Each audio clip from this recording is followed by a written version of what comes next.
Ang posabilidad, depende sa gusto nyo. Kasi ito nga yung nakaka-excite sa party.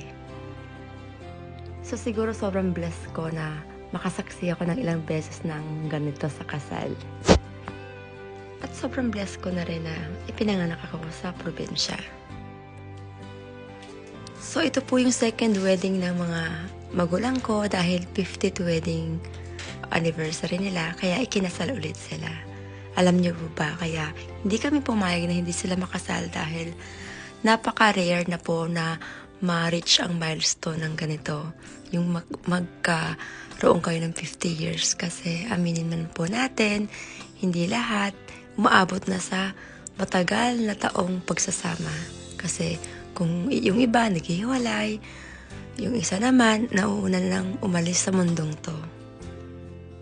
Isa sa sobrang